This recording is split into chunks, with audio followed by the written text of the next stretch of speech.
도전장을 내미시는 예수님이라는 제목을 가지고 요한복음 강의 계속 말씀 나누겠습니다. 여러분, 과거의 신문 기사 가운데 이런 신문 기사가 있었습니다. 시속 30마일의 속도로 인간이 여행하게 되면 분명 누구나 질식하고 말 것이다. 이게 1840년의 신문 기사 내용입니다. 여러분, 요즘 고속도로에서 몇 마일로 달리세요? 기본으로 한 80마일 정도 달리시는 분들이 적잖게 있는데, 또 이런 기사가 있었습니다. 인간의 비행을 가능하게 하는 실제적인 기기의 조립은 불가능하다. 여러분, A380 같은 거 보면요, 뭐 건물만한 비행기죠. 그 조립을 얼마나 잘해서 사람이 타고 다니는지 모르겠습니다. 1926년의 신문 기사인데, 달에 가겠다는 생각은 근본적으로 불가능하다. 이게 여러분 100년도 안 된 그러한 기사입니다.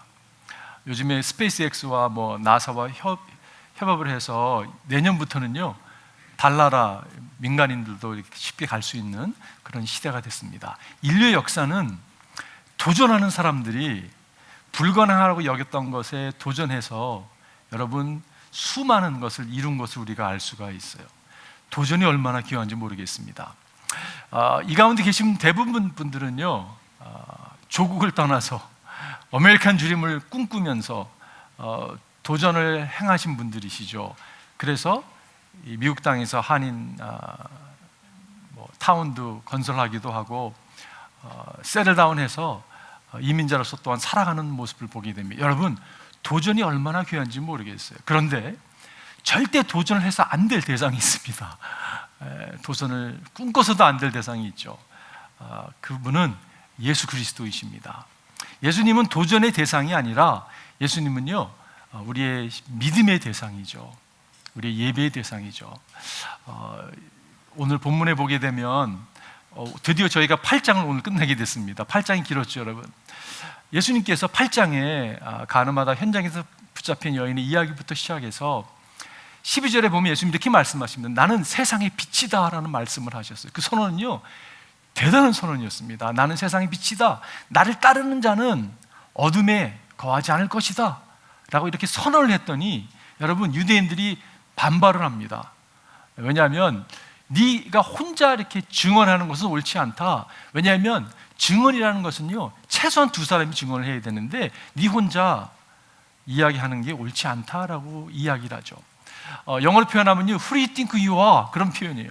네가 누구길래 이런 표현을 하느냐라고 이야기를 합니다.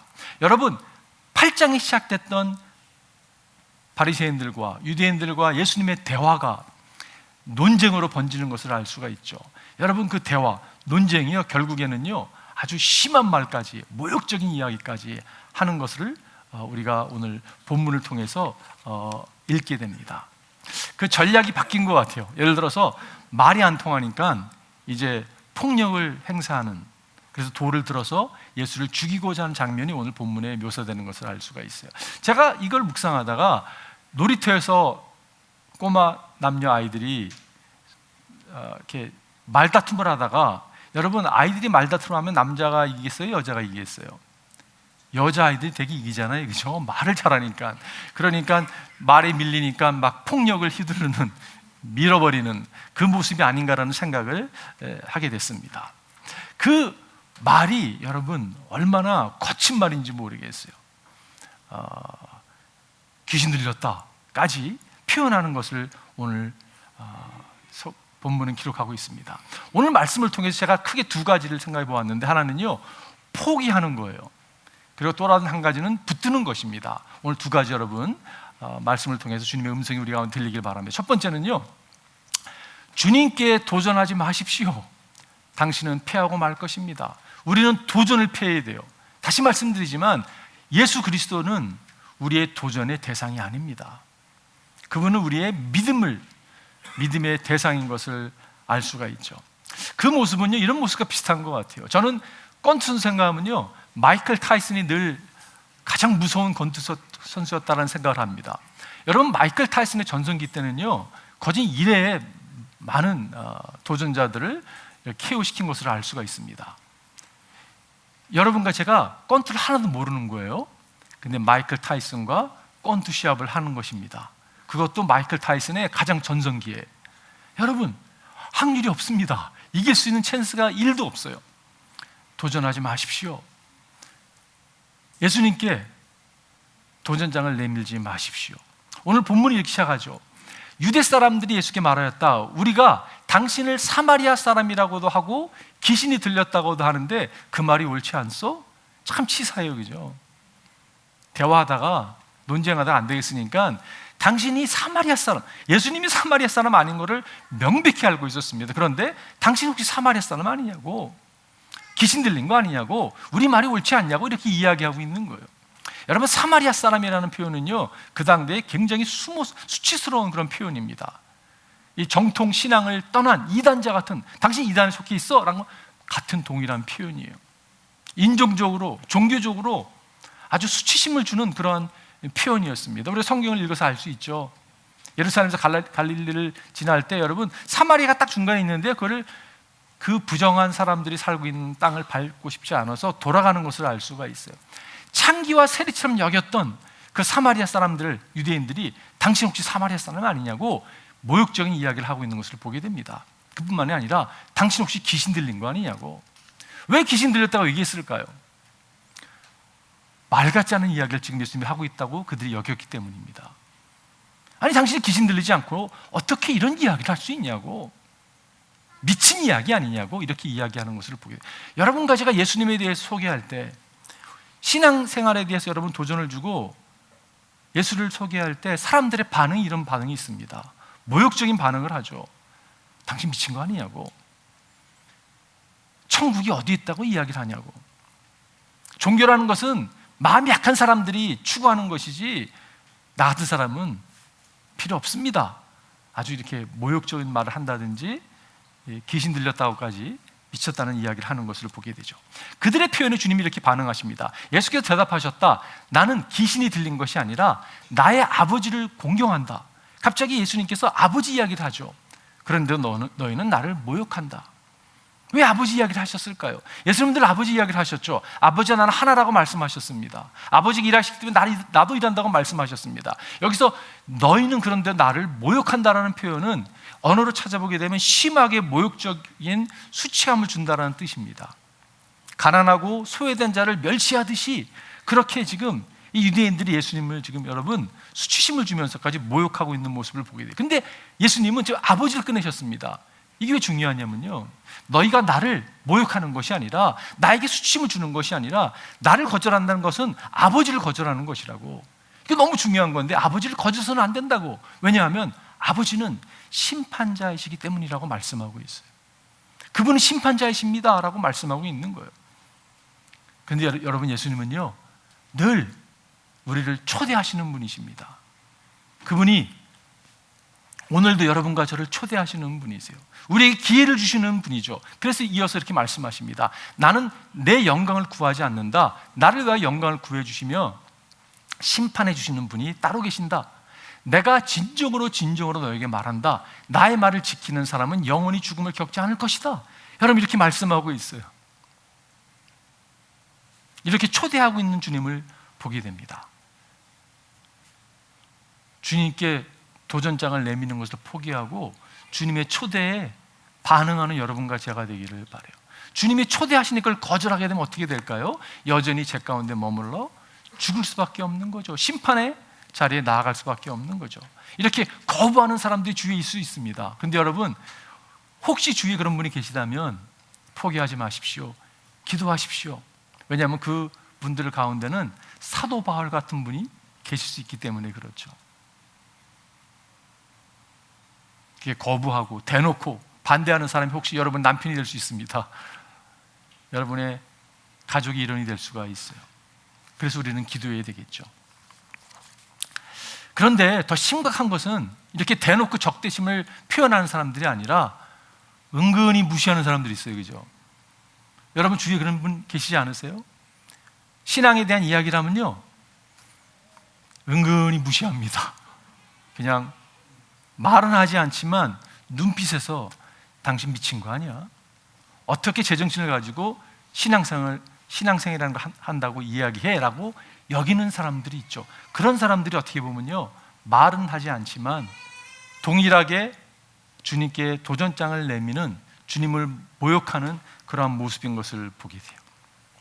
제가 감사한 게 고등학교 3학년 때 주님을 영접하게 됐는데, 제가 중학교를요 미션 스쿨을 다녔습니다. 고등학교도요 미션 스쿨에 들어가서 고1 때 미국으로 오게 됐는데, 감사한 것은 아무 신앙의 그 의미도 모르고 따라 불렀던 복음성가, 찬송가가요 나중에 신앙을 갖게 되니까 그게 이렇게 기억이 나고 마음 깊이 자리 잡았던 것이 얼마나 감사한지 모르겠어요. 중학교 2학년 때 합창대회가 있었는데 그때 불렀던 노래가 죄송해요라는 노래였어요. 여러분 아시는지 모르겠습니다. 죄송해요, 죄송해요, 정말 잔치에 갈 수 없어. 장가 가야 하고 소도 사야 하고 농가밭에 나가서 할 일이 많아. 내 어이하리 죄송해요. 한어른 마을에 멋진 집에 살던 사람이 큰 잔치를 벌려놓고 손님 청했네. 제가 이거를 아직도 기억합니다. 얼마나 감사한 일이에요, 그죠? 나중에 보니까 누가복음 14장에 나오는 연회장을 열어서 주님께서 초대하시는 장면이에요. 근데 사람들의 반응이요, 죄송해요, 제가요 장가도 가야 되고요, 장사도 나가야 되고요, 할 일이 너무 많아서 못 가겠습니다. 여러분, 이 모습이 우리의 모습이라면요, 우리는 가장 중요한 것을 놓치는 것이에요. 왜 이것이 가장 중요한가? 이것은 심판과 연결되어 있기 때문에 그렇습니다. 여러분, 오늘 제가 심판에 대한 얘기를 좀 하려고 그래요. 하나님은 사랑의 하나님이십니다. 그렇기 때문에 우리를 늘 초대하시고 우리를 복음을 전해주시기 원하시죠. 그러나 동시에 하나님은 God of Justice, 정의 하나님이시잖아요, 그죠? 그래서 죄를 보고 심판을 내릴 수밖에 없는 분이세요. 그분의 사랑을 거절하면 심판이 우리 가운데 임하는 것을 피할 수 없는 거예요. 닥터 페이즐리라는 분이 영국의 정치가이면서 목사님이셨습니다. 그분이 하루는 주일날 설교를 하시는데 설교의 제목이 뭐냐면 심판의 날이라는 제목을 가지고 설교를 하셨습니다. 마지막 때 심판의 날이라는 메시지를 전하면서 마지막 클라이맥스 이렇게 말씀하셨어요. 나중에 너희가 이를 가며 슬피하며 슬피 울며 이를 갈 것이다. 여러분 마태복음 13장에 보면 그 말씀이 나오잖아요. 풀무불에 던져오고 너희가 슬퍼하며 이를 갈 것이다. 이 말씀을 딱 전했더니 한 할머니가 손을 들더래요. 목사님, 저는 이가 없다고. 이 갈 일이 없겠네요. 그 목사님이 뭐라고 말씀하시냐면, Madam, ma'am, teeth will be provided. 치아가 공급될 거라고, 피할 길 없다는 이야기예요, 그죠? 여러분, 왜 지옥을 피할 수 없을까요? 지옥은 선택이기 때문에 그렇습니다. 여러분, 우리가 선택하는 거예요. 아니, 언제 제가 선택 안 했는데요? 아닙니다. 선택한 거예요. C.S. 루이스가 이런 표현했습니다. There are only two kinds of people. 이 땅은 두 종류 사람밖에 없습니다. Those who say thy will be done to God. 하나님께 당신의 뜻이 이루어 주십시오 라고 표현하는 한 부류의 사람과 or those to whom God in the end says thy will be done. 하나님이 네 뜻대로 이루어지리라 라고 얘기할 수 있는 그 두 부류 사람밖에 없다는 것이에요. 무슨 말입니까? 지옥은 선택인 것이에요. 서 프랜시스 뉴폴트라는 사람이 계셨습니다. 이분은요 무신론자 가운데 대부 같은 사람이었어요. 그가 임종을 맞이하면서 그가 이렇게 고백합니다. 나에게 하나님이 없다고 말하지 말라. 나는 그분이 계시고 그분의 진노 앞에 서 있다는 것을 느끼고 있으니까. 지옥이 없다고도 말하지 말라. 벌써 내 영혼이 그 불길 속에 들어가는 것을 느끼고 있으니까. 가엾은 사람들아, 나에게 희망이 남아있다고 말하는 것을 그만두어라. 왜냐하면 나는 영원히 가망이 없다는 것을 알고 있으니까. 예수 그리스도께 도전하는 것을 여러분 멈추십시오. 그분은 여러분과 저의 예배의 대상이고 신앙의 대상이지 도전의 대상이 아니라는 것이. 우리가 포기해야 될 걸 나눴습니다. 이제 그럼 붙들어야 될 게 무엇입니까? 두 번째는요, 예수님의 말씀을 붙드십시오. 영생에 대한 약속을 허락해 주십니다. 여러분과 제가 붙들어야 될 것이 무엇입니까? 영원한 말씀, 생명의 말씀. 말씀으로 여러분과 제가 구원을 받고, 말씀으로 우리가 거듭남을 체험하고, 말씀으로 우리가 심판 때에 나아가지 아니하고 말씀을 붙들고 나아갈 때 영생을 얻는다고 성경은 우리에게 말씀하고 있어요. 오늘 51절에 보게 되니까 내가 진정으로 너에게 말한다. 나의 말을 지키는 사람은 영원히 죽음을 겪지 않을 것이다 라고 말씀하고 있어요. 여기서 여러분 진정으로라는 표현을 잘 귀를 기울이십시오. 영어로 표현하면요, listen up. This is very, very important. 이 표현이잖아요, 그죠? 내가 진정으로 너에게 이 말을 한다. 예수님이 지금 이 말씀을 하고 계십니다. 예수님은 누구십니까? 말씀이 육신이 돼서 우리 가운데 찾아오신 분이세요. 그분은 말씀이세요. 그분은 생명이십니다. 그분은 하나님이세요. 그분께서 지금 생명의 말씀을 전해주시는 거예요. 이 말씀의 어디언스는 누구입니까? 유대인뿐만이 아니라 여러분과 제가 그 어디언스 가운데 있다는 것이에요. 그리고 이 말씀은 생명의 말씀이기 때문에 하나님의 말씀이기 때문에 여러분과 제가 귀를 기울여서 말씀 앞에 나가야 되는 것이에요. 내가 진정으로 너에게 말한다. 나의 말을 지키는 사람은 영원히 죽음을 겪지 않을 것이다 라고 지금 선포하고 있어요. 여러분, 이게 약속이잖아요, 그죠? 뭐가 약속이에요? 영원히 죽음을 겪지 않을 거다, 영생을 얻고 심판이지 않겠다는 그러한 말씀이에요. 이게 약속이잖아요. 여러분, 다시 52절 보겠습니다. 당신이 나의 말을 지키면 영원히 죽음을 겪지 않을 것이다 라고 주님이 말씀하셨어요. 내가 진정으로 너에게 이르노니, 주님께서 중요한 표현을 하실 때마다 이런 표현을 썼던 것을 우리는 알 수가 있습니다. 51절의 말씀을 묵상하다가 요한복음 5장 24절 말씀 생각이 났어요. 내가 진정으로 너에게 말한다. 내 말을 듣고 또 나 보내신 분을 믿는 사람은 어떻게 된다고요? 영원한 생명을 가지고 있고 심판을 받지 않는다. 분명히 심판받는다 그랬는데 심판하지 않는다고 얘기했어요. 그는 죽음에서 생명으로 옮겨졌다라고 말씀하고 있습니다. 근데 조건이 뭡니까, 여러분? 앞절로 돌아가 보면 내가 진정으로 너에게 말하는다. 내 말을 듣고, 주의 말씀을 여러분과 제가 듣습니다. 받습니다. 들었어요. 또 나를 보내시는 믿는 사람은, 믿는 조건이에요. 자, 들었습니다. 믿는 거예요. 근데 믿는 게 무엇입니까, 여러분? 믿는 거는요, 영접하는 자, 그 이름을 믿는 사람에게 하나님의 자녀가 되는 권세를 줬다고 말씀하고 있어요. 믿는다는 것은 곧 예수 그리스도를 받아들이는 거죠. 여러분, 모든 사람이 죽습니다. 성경에 명확히 말씀하고 있어요. 한 번 죽는 것은 사람에게 정하신 것이요, 그의 심판이 있을 거라고 말씀하고 있어요. 그런데 오늘 본문의 말씀은 영원히 죽지 아니하리라, 심판을 받지 아니라고 말씀하고 있어요.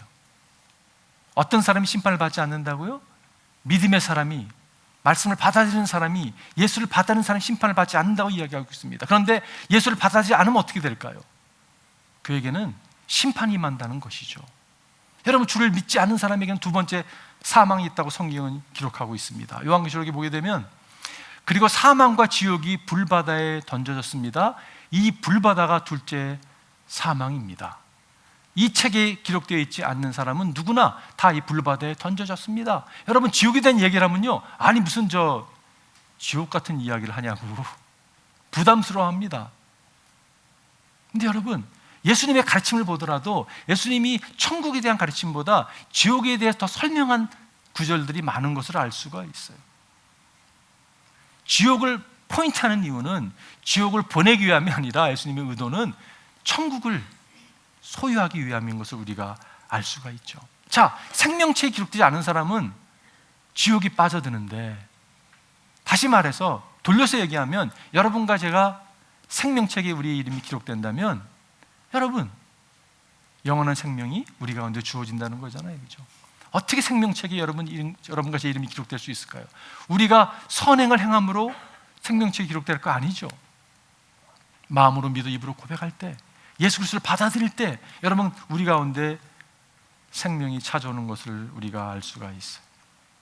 자, 그렇다면 두 번째 포인트는 늘 말씀 안에 거하는 것이. 자, 말씀 안에 머문다는 의미는 늘 말씀 안에 거하는 삶입니다.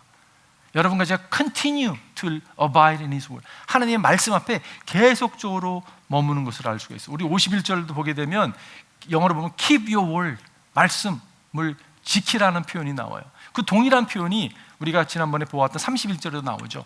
예수께서 자기를 믿는 유대 사람들에게 말씀하셨다. 너희가 나의 말에 머물러 있으면 너희는 참으로 나의 제자들이라.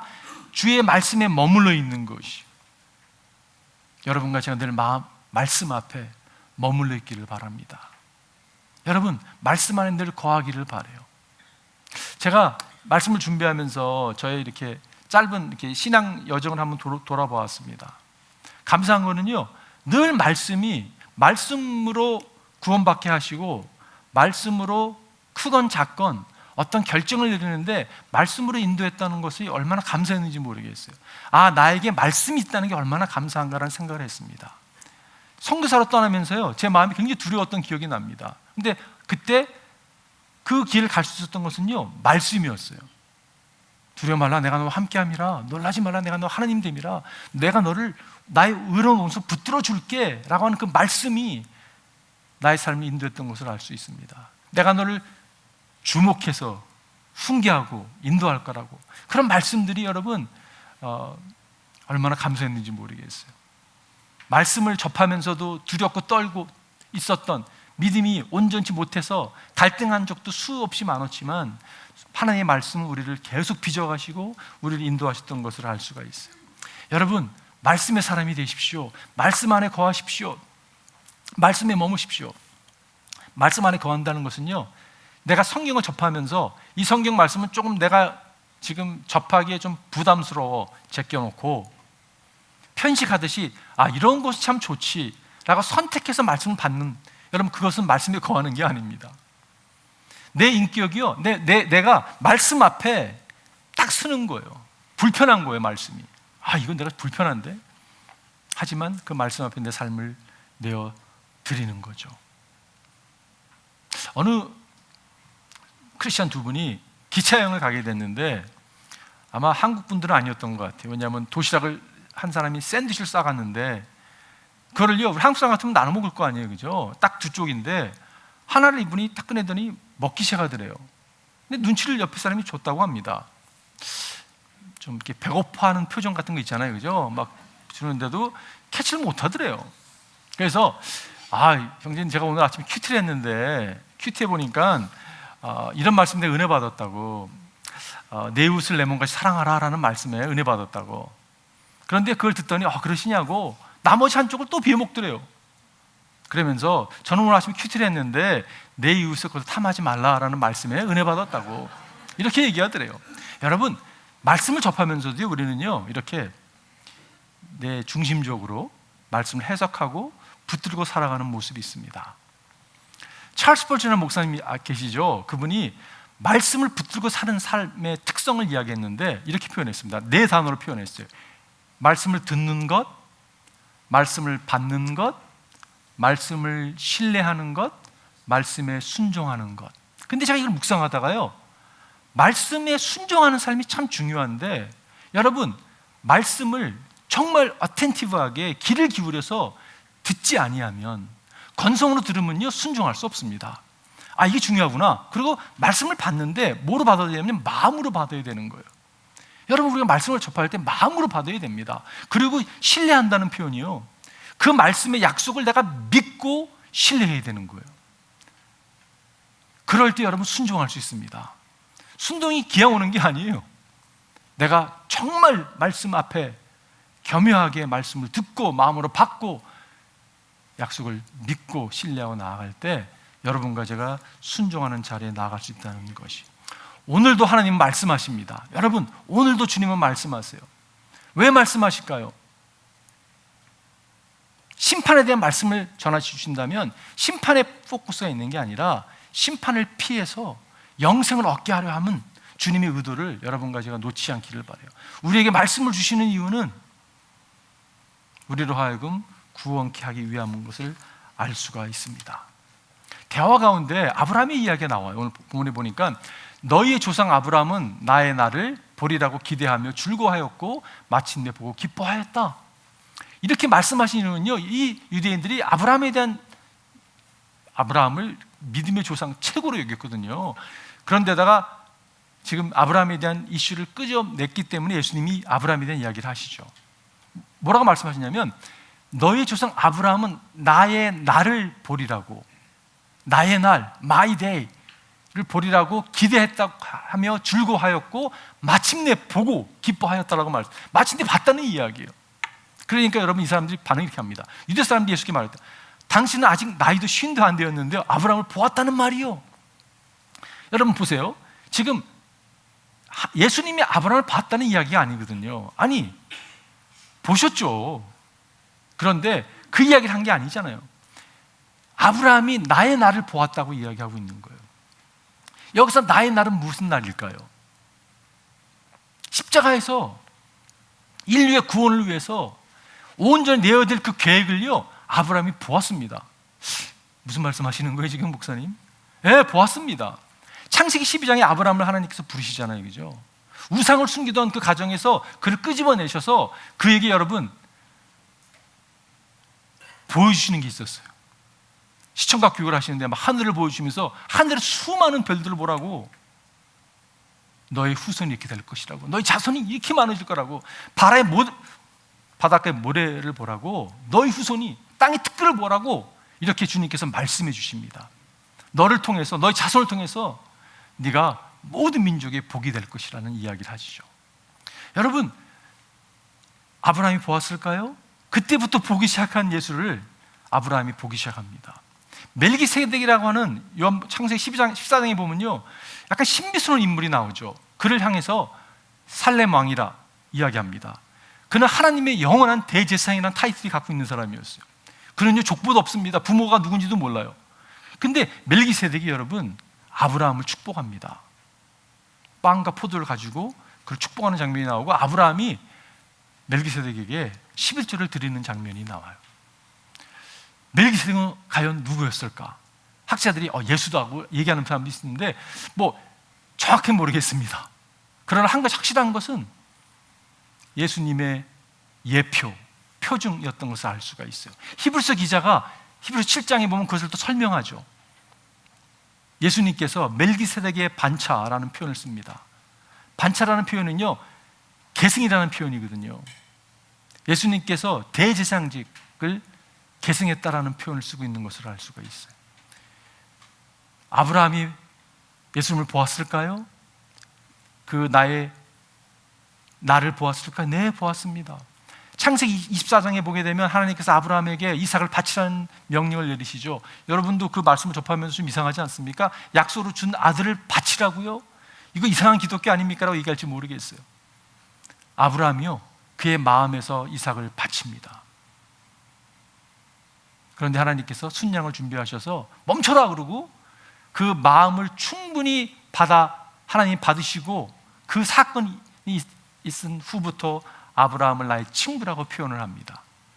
이 모든 여러분 것을 아브라함이 보았다는 것이에요. 지금 제 포인트는 무슨 포인트를 말씀드리고자 하냐면, 지금 유대인들에게 너희들이 믿고 있는 아브라함, 믿음의 조상, 그분은 나를 보았다고 말씀하고 있는 거예요. 그리고 동일하게 너희도 보아야 된다고 말씀하고 있는 거예요. 이걸 미스하면 안 된다고, 이걸 미스하게 되면 너에게 심판이 머물 수밖에 없다고 주님이 말씀하신 것입니다. 이것은요, 예수님께서 그들에게 도전장을 내미신 것이에요. 이제는 선택권이 너에게 있다고 그렇게 말씀하신 것입니다. 여러분, 58절에 보니까 예수께서 그들에게 말씀하셨다. 내가 진정으로 너에게 말한다. 아브라함이 태어나기 전부터 내가 있다. 무슨 말이에요? 내가 하나님이다라고 선포하고 계시는 거예요. 여러분, 이 말씀을 접하면서 당신은 정말 미친 이야기를 하고 계십니다, 정신이 온전하지 않습니다라고 그것을 선택하든지, 당신의 말이 맞습니다, 당신은 늘 하나님과 함께 하셨던 분이시고 하나님이십니다라고 선택할 수 있는 선택권이 우리에게 주어진다는 것이, 말씀을 붙드십시오. 여러분, 주님께 도전장을 내밀지 마시고 생명 되시는 예수 그리스도의 말씀을 붙드십시오. 제가 결론 내리면서요, 영생에 대해서 한번 여러분 잠깐 나누고 싶어요. 여러분, 영생이라는 그 컨셉이 쉽게 다가오세요? 제가 여러분에게, 여러분이 보통 미국 사람들이, 한국 사람 뭐 82세 에버리지 그 라이프 스팬드가 좀 다르긴 하지만 남자 여자에 따라서 미국 사람들 뭐 78세 정도가 라이프 스팬을 한다고 그래요. 여러분이 지금 앞으로 100년을 더 살 것입니다라고 제가 얘기를 한다면, 여러분 조금 감이 오세요? 100년이라는 시간이 감이 올 수 있죠, 그죠? 10년 그러면요, 감이 확실히 와요. 10년 내가 알죠. 20년? 100년 그러면, 근데 제가 만약에 1000년 그러면 감이 오세요? 올 것 같아요. 1000년? 100년이 뭐 한 10개? 오케이. 근데 제가 만약에 100만 년, 좀 감이 오세요? 저는 안 오더라고요. 100만 년? 너무 멀리 느껴지는 거예요. 영원이란 컨셉이 사실 쉽게 느껴지지 않습니다. 근데 여러분과 제가 이 땅에 살아가면서 우리가, 하나님이 우리를 이렇게 빚어가시는데, 하나님이 어떤 모습으로 빚어가기 원하시냐면요, 여러분과 저로 하여금 하나님을 신뢰하는 믿음의 사람으로 빚어가시기를 원하세요. 영원한 나라에 들어가기 위해서는요, 하나님을 신뢰하지 않고는 그 나라가 여러분 마음에 와닿지 않습니다, 사실. 그런데 하나님 우리를 어떻게 빚어가십니까, 여러분? 하나님이요, 고난이라는 걸 통해서 빚어가세요. 고통이라는 걸 통해 빚어가십니다. 인생에 고난이 없는 사람이 한 사람도 없어요, 그죠? 모든 사람은 다 고난을 겪습니다. 고난을 통해서 하나님 우리를 이렇게 믿음을 빚어가시는 것을 보게 돼요. 싫지만 그렇게 빚어가시는 걸 보게 됩니다. 영원한 생명에 대한 소망이 있는 사람은요, 그렇기 때문에 고난을요 기꺼이 받아들일 수 있는 것이. 제가 오늘 말씀을 마치면서 최근에 주석중 교수님이라는 분, 흉부외과의 한국의 최고의 권위자라고 하시더라고요. 그분이요, 자전거를 타고 병원에 가시다가 추락에 치여서 세상을 떠나신 분이세요. 그분을 보니까 와, 이런 훌륭한 분이 계셨구나, 한국에. 근데 너무 이렇게 안타깝잖아요, 그죠? 그 아들이 아버지 유품을 정리하다가 사무실에서 제일 많이 발견한 게 뭔지 아십니까, 여러분? 라면 수프였다고 합니다. 서랍에서, 이런 박스에서 그렇게 많이 나왔대요. 그 신문 기사가 이렇게 씁니다. 아마 이것은 시간을 내기도 어렵고, 아니면 그 시간조차 아까워 생라면을 가져와 면만 부숴 드시고 수프는 버려둔 것으로 이해하면서 오로지 환자를 보는 일과 연구에만 전심전력을 다하고 당신 몸은 돌보지 않던 평소 아버지의 모습이 그대로 느껴져 너무 마음이 아팠습니다 라는 그런 글을 읽었어요. 그리고 그 주 교수님의 남긴 서류 속에요, 그분이 사용했던 만년필로 쓴 기도문이 하나 나왔습니다. 이런 기도문이었어요. 제가 환자의 치유를 위해 무엇을 할 수 있을까요? 아무것도 없습니다. 그것은 모두 하나님의 손에 달려 있습니다. 제가 기사를 읽으면 제 마음 가운데, 이분은 참 행복한 분이셨구나. 몰두할 수 있는 일이 있었고요, 다른 사람을 섬길 수 있는 능력이 있었어요. 그리고 무엇보다 하나님의 사람이었어요. 하나님께 기도하는 사람이었던 것을 알 수가 있어요. 여러분, 얼마나 안타까운 일이에요, 그죠? 여러분, 이런 게 쉽게 이해가 되세요? 인생이 그럴 수도 있지. 네, 그렇죠. 그럼 얼마나 여러분, 우리가 어려운 시기를 지나면서 이해가 되지 않는 일들 많이 경험하는지 모르겠어요. 근데 영생이라고 하는 관점에서 우리가 처해 있는 고난과 고통을 어프로치하게 되면요, 충분히 갈 수 있는 것이.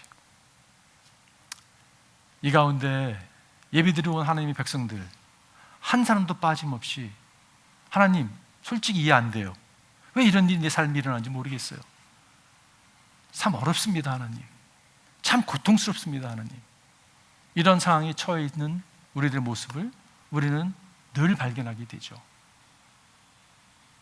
근데 하나님의 의도, 우리의 믿음을 세우기 원하시는 이것이 얼마나 중요하길래 주님은 우리 삶의 고통이라는 것을 통해서 우리를 세우러 가시는지 모르겠어요. 선택권은 여러분과 저에게 있습니다. 주님은 오늘도 우리에게 도전장을 내밀고 계세요. 우리가 영원한 관점을 가지고 주를 선택할 것인가? 아닐까는 우리의 선택이라는 것이. 우리 한번 기도하겠습니다, 여러분.